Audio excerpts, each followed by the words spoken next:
Hello, இந்த வீடியோவில் எங்கள் வீட்டில் நான் பண்ணியிருந்த கிறிஸ்மஸ் டெக்கரேஷன் பற்றி தான் ஷேர் பண்ண போகிறேன். இதில் குட்டி குட்டியாக இருக்கக்கூடிய நிறைய டாய்ஸ் வந்து நான் டாலராமாவில் வாங்கினது. அதுக்கப்புறம் கிறிஸ்மஸ் மார்க்கெட் போயிருந்தோம், அங்கேருந்து கொஞ்சம் பர்ச்சேஸ் பண்ணது.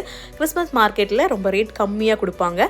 ஸோ அந்த டைமில் நான் போயிட்டு கொஞ்சம் நிறைய அள்ளிட்டு வந்துட்டேன் அந்த ஐட்டம்ஸ் எல்லாம். அதுக்கப்புறம் இந்த கிறிஸ்மஸ் ட்ரீ வந்து டாலராமாவில் வாங்கினது. அதில் போட்டிருக்க குட்டி குட்டி டெக்கரேஷன்ஸ், அந்த பீட், இது எல்லாமே என் பையனோட ஹேண்ட்மேட், அவன் எல்லாம் பண்ணது தான். அப்புறம் அங்கங்கேயே ஹேங் ஆகிட்டு இருக்கக்கூடிய சாண்டா, ஜிஞ்சர் பிரெட், அதுவுமே வந்து அவன் கிராஃப்ட் பண்ணது தான். மேக்ஸிமம் ஐட்டம்ஸ் இல்லை கிராஃப்ட் தான் இருக்குது.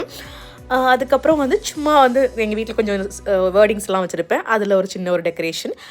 கேக் பேக் பண்ணியிருந்தேன் கிறிஸ்மஸ் ஈவ் அன்னைக்கு. இது வந்து ஆரஞ்ச் ஜூஸில் பண்ணது. ஸோ வந்து கிட்ஸுமே சாப்பிட மாதிரி நான் ஆல்கஹாலிக் தான். அப்புறம் பக்கத்தில் இருக்கக்கூடிய ஒயின், அது ஒயின் கிடையாது, ஆர்கானிக் ஜூஸ் தான். அது வந்து காஸ்கோவில் வாங்கினது. 3 ஃப்ளேவரில் இருக்கும். $8 மூணும் சேர்த்து சூப்பராக இருந்துச்சு. அப்படியே ஒயின் அண்ட் ஒரு ஷாம்பைன் எப்படி இருக்குமோ அந்த மாதிரி இருந்துச்சு. பட் அது வந்து பியூர் ஆர்கானிக். ஸோ இது நல்ல காஸ்கோவில் மூவ் ஆகிட்டு இருந்த ஒரு ஜூஸு. நாங்கள் ஃபஸ்ட்டாக வாங்கி ட்ரை பண்ணோம், சூப்பராக இருந்துச்சு தான். இந்த வால் பார்த்திங்கன்னா என் பையனுடைய ட்ராயிங் எல்லாமே டிஸ்பிளே பண்ணியிருக்கேன். கொஞ்சம் ட்ராயிங்லாம் ஸ்கூலில் பண்ணது ரொம்ப சூப்பராக இருந்துச்சு, சரி போட்டு வச்சுருக்கேன். அப்புறம் இந்த சாண்டா வந்து கொஞ்சம் கொடூரமாக இருக்கும், நல்லா திஷ்டி பொம்மை மாதிரி வச்சுருக்கேன்.